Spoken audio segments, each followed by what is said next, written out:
दिनैनि बे United news पर्टेलखौ बेखेवना होनाय दानि बेखेवगिरि बिथां मानगोनां गसाइगाव BEd कलेजनि प्रिन्सिपाल लोगोसे साहित्य एकाडेमि एवार्डी बिथां मानगोनां अजित बर' आरो बेवहाय बाहागो लानो हानाय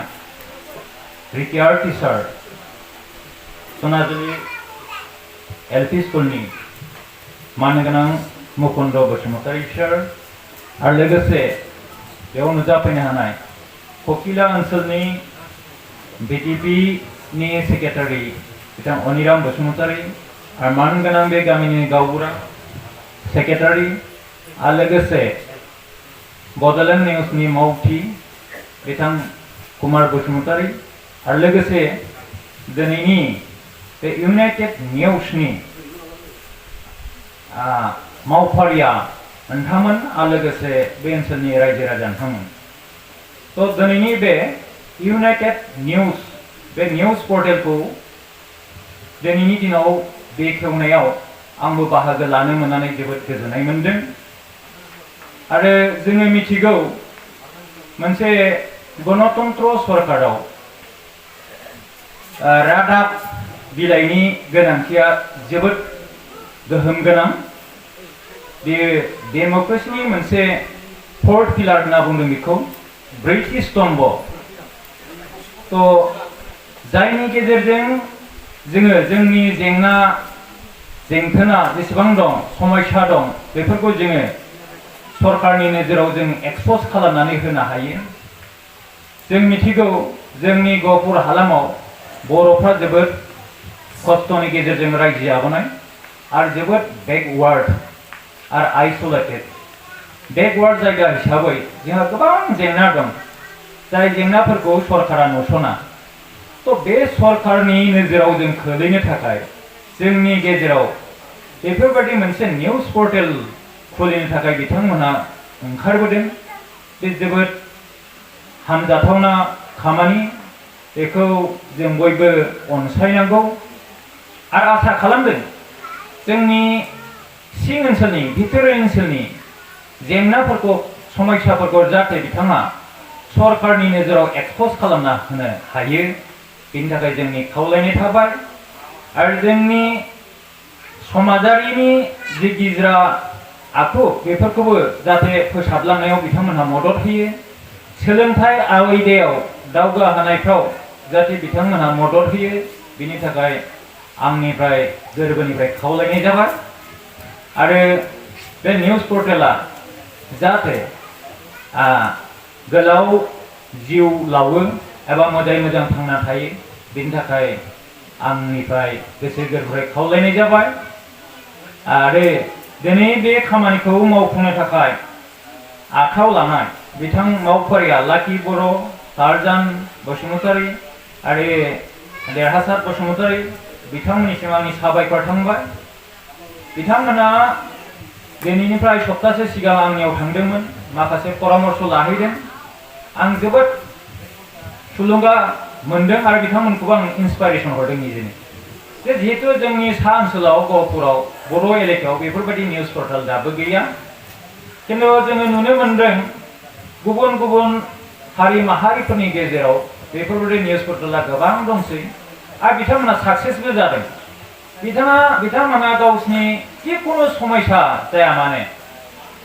इमिडियेटलि बिथांमोनहा सरकारनि नोजोराव एक्सप'ज खालामनो हायो सरकारनि नोजोराव दिन्थिनो हायो लामा सामा गाज्रि जानाय दालां गाज्रि जानाय दैबाना जानाय सोरनिबा दुखिया अबस्था सोरनिबा माबा मोनसे खैफोद जानाय बिथांमोनखौ बेफोरबायदि जाथायफोरखौ गुबुन माहारिनि निउज पर्टेलफ्रा जिहेतु गावसिनि गेजेराव दंखायो इमिडियेट बिथांमोना एक्सप'ज खालामना होनो हायो जायनि जाहोनाव सरकारनि नोजोराव गोलैयो आरो सरकारफ्रा इमिडियेट एक्सन लायो आरो बे समस्याफोरखौ सरकारा थाबनो सुस्रांनानै होयो खिन्थु दुखुनांथाव बाथ्रा जोंहा बर' एलेकायाव बेफोरबायदि निउज पर्टेल गैयैनि जाउनाव किसुमान गिदिर समस्या जायोब्लाबो जों बे समस्यानिफ्राय माबा मोनसे समाधान मोननायनि थाखाय जोंहा जेबो राहा गैया जायो आरो जोंनि समस्याया समस्यायैनो जानानै थायो दैबाना जानायानो जा हाब्रां खुरखानायानो जा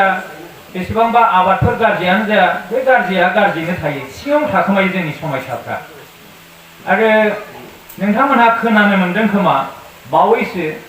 जाहा बिथां लाखि बर'नि दैदेननायाव मोनसे निउज पर्टेल फैनानै मोनसे मोजां खामानि मावदों जे जोंनि ककिलारिफोराव माखासे जिफ्रा हेन्डिकेप मेगन नुवा खोमा खोनाया गोबां बोसोर बिदिनो बिराद खस्थ'नि गेजेरजों रायजो जादों सरकारनिफ्राय जेबो सुबिदा मोनाखै तो जेलानिखि बिसिनि समस्याखौ बिथांमोना एक्सप'ज खालामना होबाय निउसनि गेजेरजों जे न'खरसेयाव सानै साथाम मेगन नुयै मानसि दं खोमा खोनायै मानसि दं बेसे खस्थ'नि गेजेरजों रायजो जादों जेला निउसाव होबाय बिथांमोना एक्सप'ज खालामबाय सरकारनि नोजोराव गोलैबाय लोगो लोगो अखानायैनो गोबां अफिसारफ्रा नुजाफैदों एमएलएआ फाथायहरदों सार्कल अफिसार फैदों बिडिअ फैदों बिथांमोननो आयो न' लुना होफैनायनि प्रस्ताब होदों अरुणोदय स्किम होनायनि प्रस्ताब होदों सरकारनि जिखुनु आसनि दं बे आसनिफोरखौ होनायनि मोनसे प्रस्ताब होलांदों आरो बेफोर इमप्लिमेन्टबो जादों तो बेफोरबायदि बिराद पावारफुल बे निउज पर्टेलफ्रा पावारफुल मोनसे बिजों बेखायनो मोनसे डेम'क्रेसि सरकारा मोजाङै जाफुंनोब्ला जोंनि सरकारनि खामानिफोरखौ मोजाङै मावफुंनोब्ला नैबे निउसनि जोबोद गोनांथि दंथारो अब्लासो जोंनि गणतन्त्र सरकारा साक्सेस जागोन जेरावबो जोङो सुजुग सुबिदाखौ समानै मोननो हागोन मानो होनोब्ला नोंथांमोनहा मिथिगौ डेम'क्रेसिखौ ओरैबायदि सरकार बुङो डेम'क्रेसि इज द government of the people by the people for the people जोंनि सरकार जाबाय मानसिफोरनि थाखाय सरकार मानसिफोरनि दारै सरकार आरो मानसिफोरनि सरकार अब्ला सुबुंफोरनि सरकार सुबुंनि दारैनो जों सरकार दानो हायो आरो बे सरकारा सुबुंनि थाखायनो तो जोंनि सुबुंनि थाखाय जुदि सरकारब्ला जोंहा सुबुङा मोनसे पार्टआवल' जौगाखांनायखौ मानो मोनबाय थानांगौ दा मोनसे ग्रुपआल' मानो जौगाखांनायखौ मोननांगौ गासै मानसिया समानै बे जौगाखांनायखौ मोननांगौ आरो गासिबो एलेकायाव समानै जौगाखांनायखौ मोननांगौ अब्लासो जोंनि आसामा मोनसे जौगाखां हादोराव दावखोनो हागोन नङाब्ला साइड मोनसेल' जौगाखांनानै गुबुन साइड मोनसेया गोग्लैसोना थालांबाय थायोब्ला बे हादोरा जेब्लाबो जौगाखांनो हानाय नङा एबा बे ओनसोला जौगाखांनायनि मोनसे रेकगनाइज एबा सिनायथिखौ मोननो हानाय नङा तो बेखायनो जौगाखांनो थाखाय बेफोरबायदि जोंनि जेंनाफोरखौ जों एक्सप'ज खालामनो थाखाय बेफोरबायदि निउज पर्टेलनि थाखाय गोबां गोनांथि दं बेखायनो जोंनि गेजेराव अनेक बेबायदि जेंना जायो बे जेंनाफोरखौ जाहाथे गोबां जेंना सोमजियो सम लायै सम नाथाय जोंनि जेंनाखौ सरकारा नुस'ना बेखायनो बेफोरखौ नुस'ननो थाखाय सरकारनि मेगनखौ बोदलानानै होनो थाखाय आं दिनैनि बे गोदान निउज पर्टेल सोमजिनाय इउनाइटेड निउज बिथांमोननि मावफारिखौ आं खावलायो जाहाथे जोंनि बे भिक्ट'रिया ओनसोल बेकवार्ड ओनसोलनि जेंनाफोरखौ जाथायफोरखौ एक्सप'ज खालामना होनानै जाहाथे सरकारनि नोजोराव बेफोर समस्याखौ बोदलानानै होनो हायो सरकारनि नोजोराव खोलैनो हायो आरो जोंनि जेंनाफोरखौ समस्याफोरखौ जाहाथे सुस्रांना होनो हायो बेनि थाखाय मोनसे स्ट्रं बोल्ड स्टेप लानो हागोन होननानै आं आसा खालामदों आरो जों सम सम बिथांमोननो बोसोनगिरि हिसाबै जोंबो बोसोन होबाय थागोन आरो जोंनि समाजाव जाहाथे मोजां थासारिखौ लाबोनो हायो शिक्षायावनो जा दीक्षायावनो जा समाजारि हाबाफारियावनो जा जाहाथे मोजां थासारि लाबोनायाव बिथांमोनहाबो जाहाथे आगानसे बिहोमा हायो बे निउज पर्टेलनि गेजेरजों सोरनिबा प्रतिभा गोनां पटेनशियेल गोनां फरायसुला फरायसुलिफोरखौ आरो जाहाथे गोजौसिनाव लांबावनो हायो बेफोरनि गेजेरजों एक्सप'ज खालामनानै होनानै दिनै जोंनि गेजेराव कालचार आयदायाव सोरबा मोजां मोसानो हानाय दं सोरबा मोजां मेथाइ खननो हानाय दं नाथाय सरकारा जोंनिखौ नुस'ना गुबुन हारिनिखौनो नुस'नो आरो बिथांमोनखौ गोजौ गोजौ थाखोआव लाङो प्राइज मोनो थाखा मोनो रिवार्ड मोनो जोंनि गेजेरावबो गेलेनो हाग्रा गोबां मोजां मोजां गथ' दंसै